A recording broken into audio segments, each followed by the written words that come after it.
Michelle, thank you so much. Welcome to everybody. My name is Jeff Gedman with American Purpose. It's my pleasure to welcome all of you to this Zoom conversation. We're going to listen to and talk about music today with Robert Shafer, who is artistic director and conductor of the City Choir of Washington. He is, and his ensembles have been Grammy Award winning, Carnegie Hall and Kennedy Center performing with a very wide range of music from a number of different periods. You have his bio, and you've probably been part of or attended his concerts in the Washington, D.C. and elsewhere. It's fair to say that he is one of America's leading conductors, choral conductors, and he is also a distinguished composer. So first things first, welcome to everybody. And Bob Shafer, welcome to you. And it's great to see you, Bob. It's great to see you, Jeff. And I'm looking forward to this. It's been a while since we've done something, and we go way back. So it'll be great. So thank you. So to everybody with us for this hour-long program, we'll stop sharp 6 p.m. Eastern.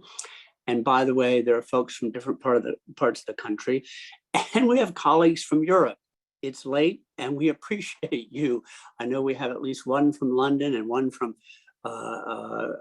Paris and someone from Switzerland. So welcome to all of you. What we're not going to do is this: talk, listen, and take questions at the end. Rather, as we go in this conversation, when you have a question or comment, just put it in chat or use the raised hand function and give me a chance, if I'm attentive enough, to knit you into the conversation as we go. I think it makes more sense. I think it's better for you, and it makes for a better conversation. So here we go. Bob, I've looked at the 2021-2022 program and of the City Choir of Washington, and two things stuck out. One is that you have composed a new piece that will be premiered in the spring. I want to talk about that later in this hour, but I want to note that at the top. But what I'd like to talk about now, if we could, is you all have scheduled in your performances 3 different requiems, one by Duruflé, one by Fauré, and one by Brahms. Could we start there on how you've constructed the season's program? Why 3 requiems, and why these 3? Well, we went through all worldwide such a devastating year last year, and I was trying to think. I did decide that I was going to retire as an active artistic director of an ensemble, but I will still be conducting and doing various projects and composing. In the summer of next summer, 22. Of course, we've been through this pandemic, and we've lost so many lives through the pandemic. And I wanted to do something that not only recognized that, but expressed a kind of peace, a sense of peace and love and resolution and hope in this season. It was nothing morose at all or depressed. It was something that is a reality for us all. And these 3 pieces are, there's so many requiems that are filled with apocalyptic terror, and like the Berlioz or the Verdi Requiem, which scare the willies out of us in the dies irae sections and this sort of thing. But these 3 requiems are just the opposite of that.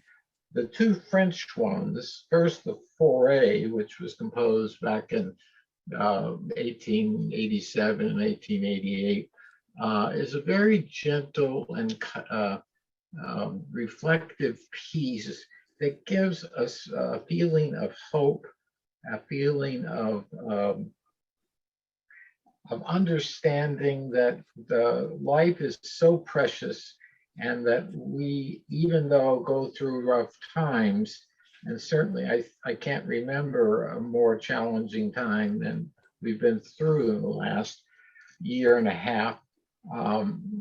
So I picked these three requiems. The foray from the beginning. I mean, I've done several times the Berlioz Requiem, which is full of bombast and four brass bands, spread around the hall, and 60 timpani he called for originally. And this is, of course, in the famous Dies Irae section, which not only Berlioz but Verdi scares the willies out of us about Judgment Day. This is not the case with any of these requiems. The foray is gentle and kind, and helps us feel a sense of peace, even though there is sadness at loss. There's hope. The Duruflé was written in 1945 until about 1947, in that 3-year period. And he was a disciple of Fauré, also a Frenchman. And his Requiem is similar in that it's gentle, and it has a sense of peace and warmth and lyricism, but it's based on Gregorian chant, the ancient songs of the church that Pope Gregory the Great, assembled and put into one book in the 9th century. And so they're beautiful. The Requiem Mass in Gregorian chant is quite moving and quite beautiful and quite famous. Duruflé bases his Requiem on those chants, but writes completely original new work. You can hear the chants coming and going throughout the piece, but it's certainly something that is an expression of his mastery as a composer. And again, we have a feeling of hope and resolution and forgiveness, perhaps, rather than a feeling of terror. The Brahms Requiem, of course, is a piece that Brahms wrote earlier in the 19th century, and it does not use the traditional Latin Requiem text at all. He picked his favorite. He was a great scholar of the Bible, and he picked all of his the most meaningful sections of Scripture that express this hope and gentle, peaceful resolution at the ends of our lives. That is something not to be feared. It's a natural part of life, and of course, it's world famous. It's been done all over the world for 150 years, and so that will be at the end of the season. At the in my last season, I love the last text of the Brahms Requiem. He says that that what we will remember most, or what will be remembered most, is the people that we worked with, that we left, that we created beauty with, that we made music with, and that our works will follow us through future generations. And I find that quite beautiful. All of this is in hopes that people will find some beginning of understanding and peace at this horrible time we've been through with this horrible pandemic. And even still today, we have variants on those things. But I think we're beginning to come out of the woods where we're able to meet together and sing again, which is, I can't tell you, such an incredible joy for me to now see in person my my choir and rehearse, even though we have masks on. It's a lot better than just pure Zoom things. And so we are really feeling a great deal of joy just being together and singing this magnificent music. So the Bob, piece excuse me, go ahead. sorry, I'm interrupting. I'm going to suggest the following. So let's focus on, if I may suggest, the Duruflé Requiem. That's a wonderful introduction. My colleague, Michelle High, our managing editor, American Purpose, if Michelle, you would be kind enough to put into chat when you have a chance information about the City Choir's November 7th program and concert and tickets, and please go and share with friends and share in social media. But Bob, if you agree, why don't we listen to a little bit of the Duruflé? We picked out, you picked out that we'd hear a clip from the beginning that runs about 8 minutes. I know in Zoom land and in busy schedules, that seems like an eternity. So I ask you if you would be kind enough to put away your multitasking and your lawnmowers and your grocery lists and actually do your best to focus on 8 minutes of music. And then once we've heard that, we're going to go back to you, Bob, and talk about it, and then move on to Lily Boulanger and her sister. But music first. Michelle, would you be ready to introduce that clip for us? Absolutely.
No, come in here.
So thank you, Michelle, for letting us hear that.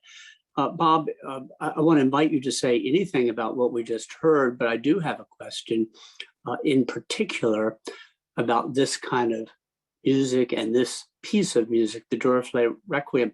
You've performed this in concert halls and in churches and cathedrals. I should also add, have been director of music at St. Matthew's Cathedral in Washington, director of music at National Shrine of Immaculate Conception.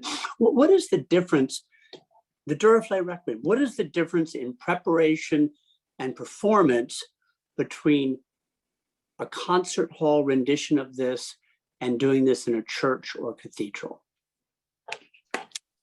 Well, there's no difference in the preparation of it. I think personally, I prefer to do it in a church or a cathedral, not because it's a sacred piece of music, but it gives an ambiance and a feeling of sublimity and the eternal that you don't get necessarily in a sterile concert hall.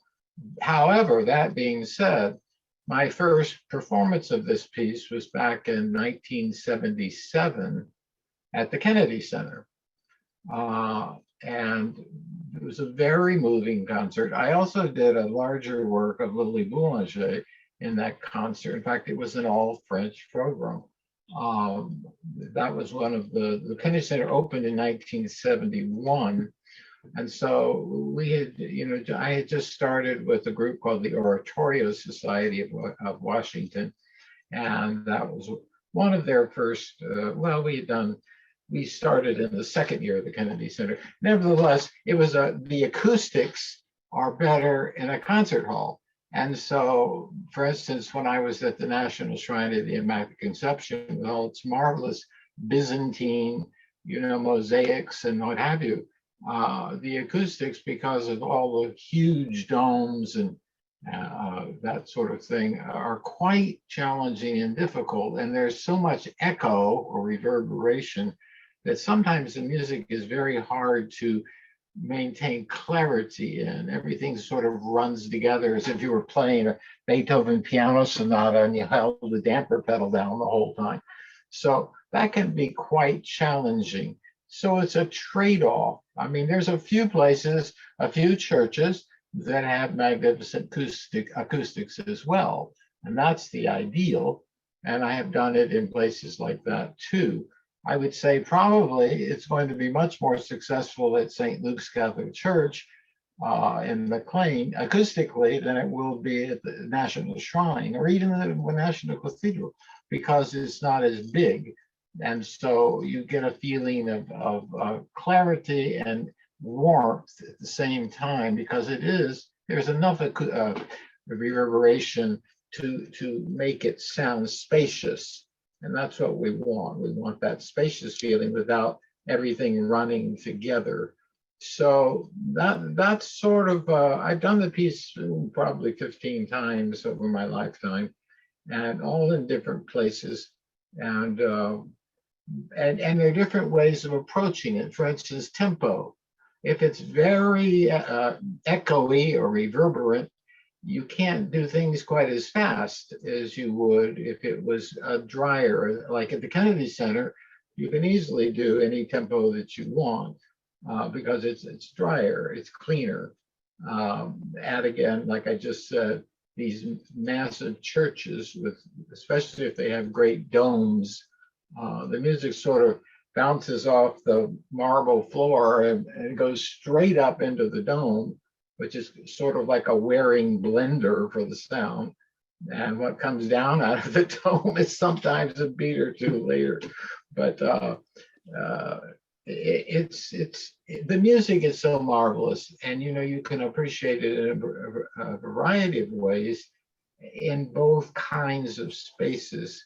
So the thing about both that Requiem and the Foray is the comfort and gentleness and peace that it leaves with us. And that's what I'm trying to say to our audiences, to our performers this year, that it's a time to to give thanks for being delivered, or we're the beginning of being delivered from this horror of the pandemic. And that we've lost so many friends, and so many people have lost their lives, but we have to believe that they're at peace, and that hopefully we can be at peace with that. And that's why I chose all these pieces. The last pieces I would have programmed were the requiems of Verdi or Berlioz, or things that scare the wits out of us. We don't need to be scared. We need to be comforted, and we need Bob, to. Yeah, go ahead. Forgive me. Complete your thought. I didn't mean to interrupt you. Please. No, I just think we need to be feeling of peace and warmth and gentleness, and that death is something not to fear, but it's just the next step along the way of eternity, and how we sense this feeling of eternity. And I get a greater sense of eternity with this music than something that is loud and fast and scaring the willies out of everybody. So Bob, thank you. And so we're going to hear, I hope you all were here, and friends and family, on November 7th, the Duruflé Requiem in St. Luke's in McLean. But there's going to be other French music too. And I want to make sure that we don't neglect that, Bob and colleagues, in the 30 minutes remaining. Bob, you mentioned Lily Boulanger. If you don't mind, let's talk about her second and talk about her older sister first. Now, Nadia Boulanger is known to many of you as the legendary teacher of composition and conducting, and Gershwin was with her, and Aaron Copland was with her, and Leonard Bernstein, and Barenboim, and Bob, you told me once Mick Jagger went to her, and you were with her, and you studied conducting and composition with her over a number of summers in France. Could you perhaps start with two things, and we'll get to her sister, and we'll get to the music by Lily in a moment. First, what was it exactly that made her this force of nature in music as a teacher and as a coach and mentor? And then second, if you would share something, you choose the order, first, second, first. How did you encounter her? What was your first experience with her? Can you share with us what it was like to meet her, work with her, be in her presence? Well, terrifying at first, because I had heard so much about her. And Jeff, you and I shared an experience in 1975, I think it was, with the Copland. In the beginning, Jeff was in my choir then, and we performed at the Kennedy Center with Aaron Copland conducting. Well, Aaron Copland was Nadia Boulanger's first American student back in the very early 20s, and 100 years ago, he'd say. And she worked with him and taught him a great deal of music. And he came back to New York after, I think he was over there a year. And he was just, still a student. He was starting to, be known somewhat in the New York circles, but not the famous American composer he became. But he wanted to study with the finest teacher that he could. And he talked to some of his friends in New York who had heard about this woman in France that just simply knew everything about music there was to know, and that she, had won all the first prizes in composition, conducting everything at the Paris Conservatory. And she started teaching when she was 14, and had to earn a living to support her mother and her sister, who was sickly, the sister, and her father, and her mother was a husband and daughter, Nadia had to earn the money to support the family. So she had to start teaching at a very young age. She was a composer too, but she told me later once, she said, my music is correct, it's crafted well, but it means nothing. And I'm not going to write music anymore. I'm going to devote my life to teaching music. Well, at any rate, I was in graduate school beginning my PhD studies, and the Vietnam War interrupted that. And the long and short of it all was I began teaching at Madison High School, where I met Jeff. And I said, well, I don't know if I'll ever get this doctorate, but I want to study in the summers with the best possible teacher I could find. So I was fearless as a young 22-year-old and applied to the American Conservatory in Fontainebleau, France, which is about 20 miles southwest of Paris. She taught there every summer. After World War I, the French government wanted to do something to thank America for its help in World War I. So they decided, after consulting the French, and that was the place to go to study the arts for Americans, either France or Italy, depending on what you were studying. And so they decided to open a conservatory for Americans. And they asked her if she would teach there. She was just a teacher. She wasn't the director as she was later. She was only maybe 20 at the time. And Camille Saint-Saëns, who you've heard of, a very famous French 19th century composer, was the director of the conservatory. At any rate, I was accepted and flew over, and we all had to take like 2 days of exams, and that would decide whether you were accepted as a private student of Nadia Boulanger. And it wasn't going to be posted until Monday morning. This was like on Friday, we took all the exams. And so we all gathered around the bulletin board, and her schedule was put up finally. And there my name was, not only for one lesson a week, but 2 lessons a week, one in conducting and one in composition. So I was just thrilled to death. But I had heard about how demanding she was. And she was quite demanding.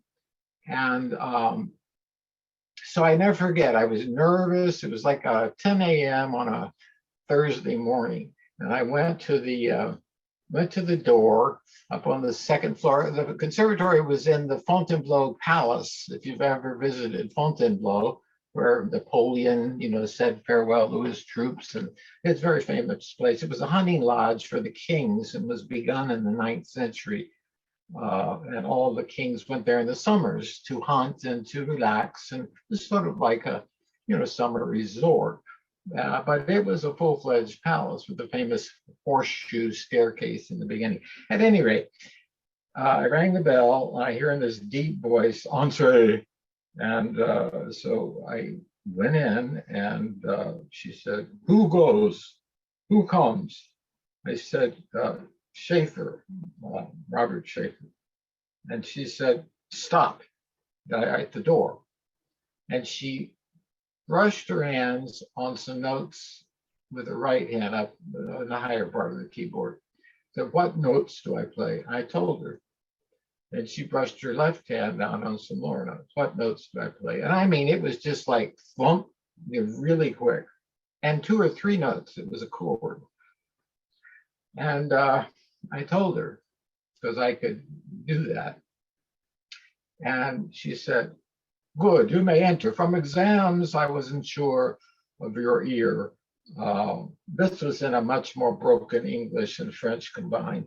But now you are acceptable.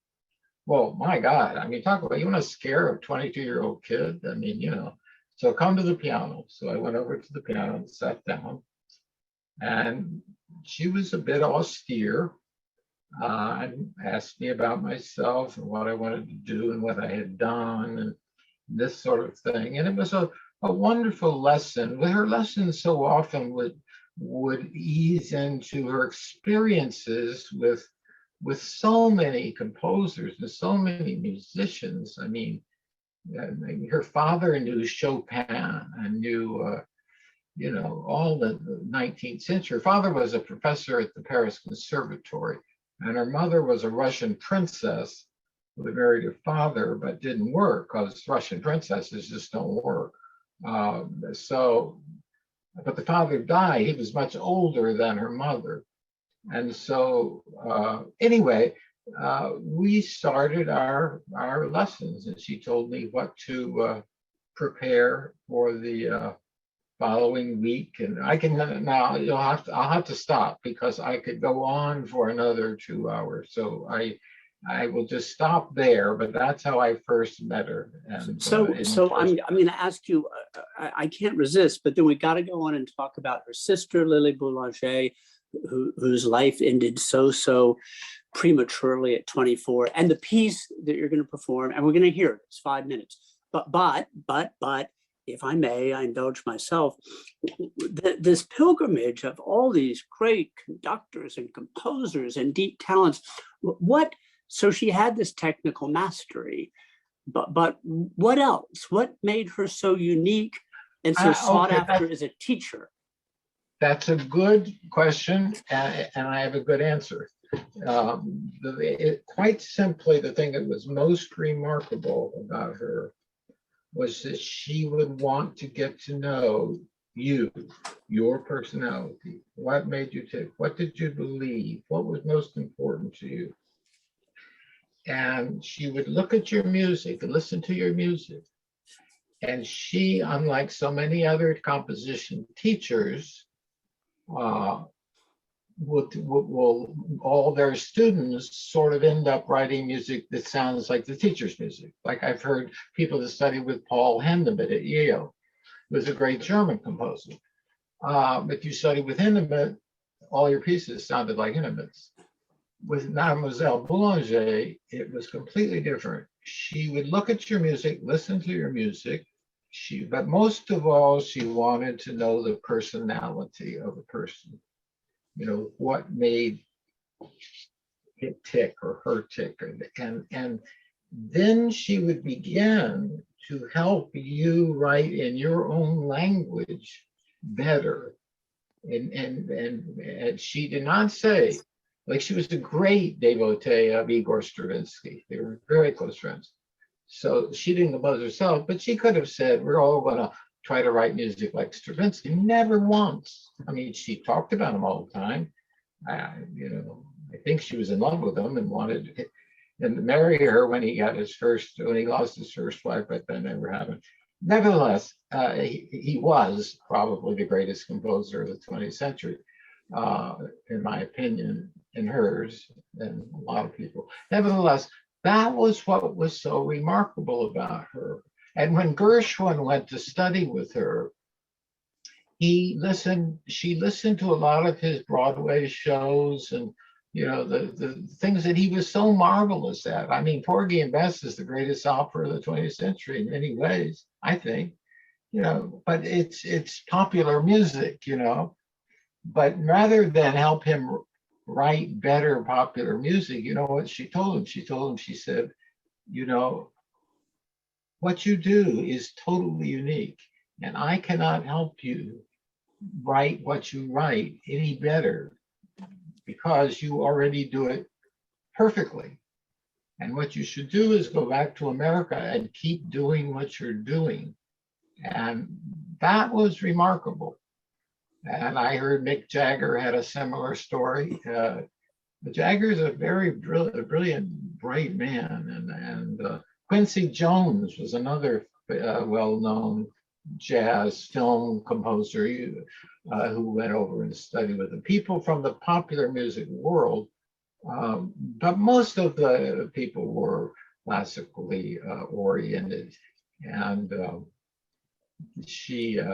there were many funny stories. She told me in the third week that I was to conduct the Stravinsky Mass for the French television.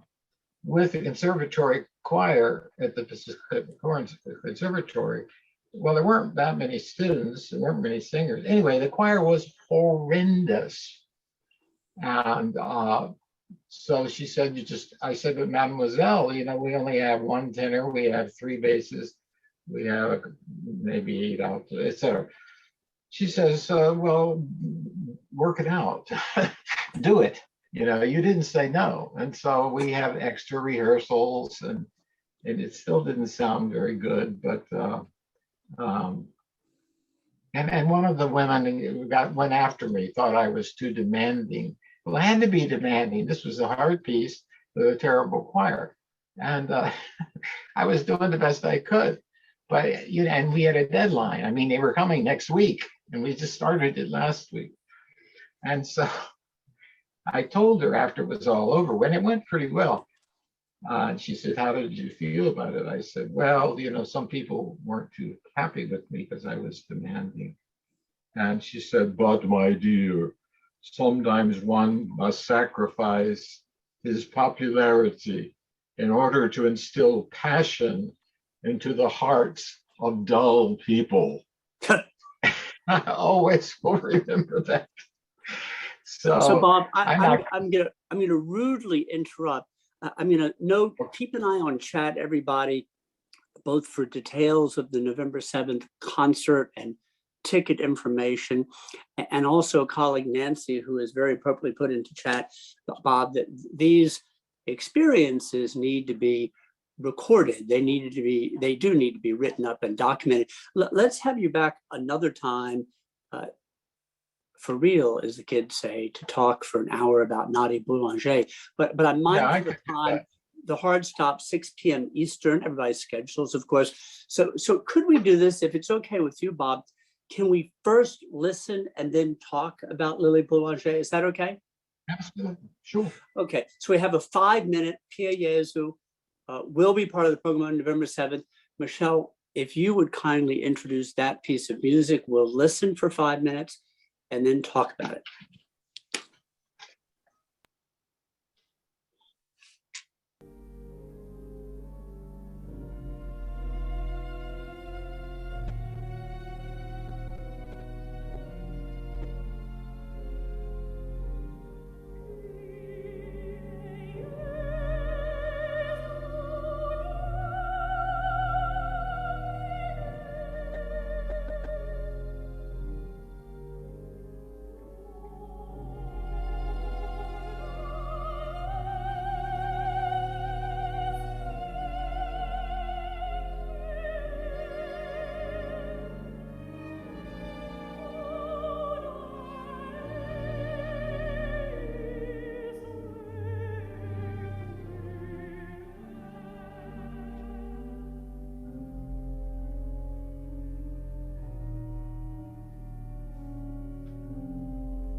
So, wow, Matt Hansen, you're right. Bob, we saw still photos and we heard beautiful, haunting music. Could you tell us what we've heard and who we've been seeing in these photographs? Well, we've heard the Piezo. The Piezo is a movement from the Requiem Mass. So there are other Piezos. There's a gorgeous Piezo in the Duruflé Requiem. But this particular movement brings me to tears every time I hear it. This Piezo of Us the Boulanger, because it was the last piece she composed. And she had won the Prix de Rome, which was a prize that artists and composers could receive if they were chosen. It gave them a year in Rome, all expenses paid, to just write music or, paint or whatever their medium was, artistic medium.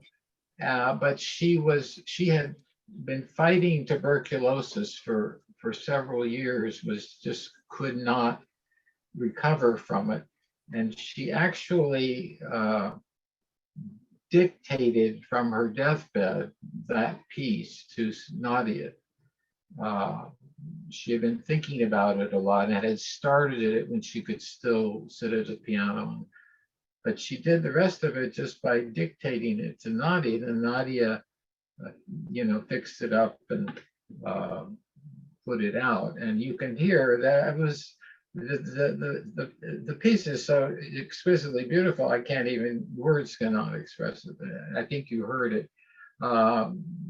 There's marvelous pictures too they showed there. I mean, the very first picture was Nadia and Aaron Copland. I don't know if any of you recognized him at the beginning, but then they had them at various ages, the photos, but they're all so meaningful. And Nadia was so loved her sister so much. And she told me many times that Lily was truly a great composer and would have been one of the great composers of the 20th century had she lived. And I believe that. But Nadia's music, it's correct, but it's not anything like that, which takes your breath away. It changes your life. It touches your soul and all those wonderful things. So the very Hey, Bob, sorry to interrupt you. Howard Lincoln asks in chat about the age difference between the two sisters. Yes, well, Lily died at age 24. So very young. Nadia lived to 93. So I knew her the last 10 years of her life. Well, yeah, 10 years. And so let me ask you. Oh, you mean between the two of them? Yeah, between the two. I see. I think Nadia was older by about, I'm guessing, well, you saw some pictures of them young together, maybe 4 or 5 years, no more than that. Okay. And Bob, thank you. And as time is racing, and we will have you back, and we'll dig so much deeper into many of these things. Thank you for your time and everybody's time, but I want to keep you on time. We've got 7 minutes left. Would you say a word about what you've composed during this pandemic and when we'll have a chance to hear that in world premiere? Well, we're going to hear it in March. I believe the date of the concert is March the 7th, but I'll have to, you can check the schedule, but that it's in March, again at St. Luke's. I wanted to write a piece early, I think it was in June. I had a commission to write something else in June of 2020, yeah. So we had been shut down 3 months. And I finished the commission, and then I wanted to write something about this pandemic and how it affected singers and performers. We couldn't make music together. So this, I looked at Psalm 136, and near the beginning of that, there is a beautiful, when the Jews are in exile, and they are not allowed to make music or do anything. One of the verses, or two of the verses, say, by the waters of Babylon. Babylon just refers to a lot of different large bodies of river. It could be the Tigris or the Euphrates. Nevertheless, by the waters of Babylon, we sat down and we wept, because their captors would not allow them to sing or play their instrument. So by the waters of Babylon, we sat down and wept while we remembered thee, O Zion. Among the trees, we hung up our instruments. And that's it. So I thought that's the text, because we are hanging up our voices in the trees, in a way, if you're a singer, or whatever you play, a violin, a harp. Theirs was harps, but they just were not allowed to perform, were not allowed to make music. And this was the most important thing to them. And so they just sat by the river and hung up their harps in the trees. And I thought, that's what we're all doing now. Our harps are hung in the trees, and we can't perform, we can't make our art, we can't do anything but wait. And it expressed a kind of, not a depressing feeling, just a sense of reality that I thought was quite moving. So I took the text and I said it in Latin to that text, and I think it worked out pretty well. It does start with a fugue, which is rather slow and driving, but still sad, but not depressing. But then it does build to a tremendous climax, and actually I've scored at the climax the entry of an air raid siren, which sounds insane, but I've heard things like that. John Tavener, Arvo Pärt, excuse me, had a wind machine that he used in something for an effect of fear. And so I think it turned out well. Of course, we were going to perform it much earlier than this, but we're going to do it in March. It's about 8 to 9 minutes long for organ and choir and air raid siren. So that's basically what it is, and I'm looking forward to it. I think it does have a sense of resolution and peace at the end, which I think works quite well, and it just builds to this climax in the center of the piece. The organ is full blast, and the choir is wailing away, and then this air raid siren comes in, which people will say, "What in the hell is that?" But I think it will work. I'm pretty sure, because I know a piece by Arvo Pärt that same kind of thing happens, and it's an unforgettable experience. It's not very long, but it's there. So, Bob, thank you for that.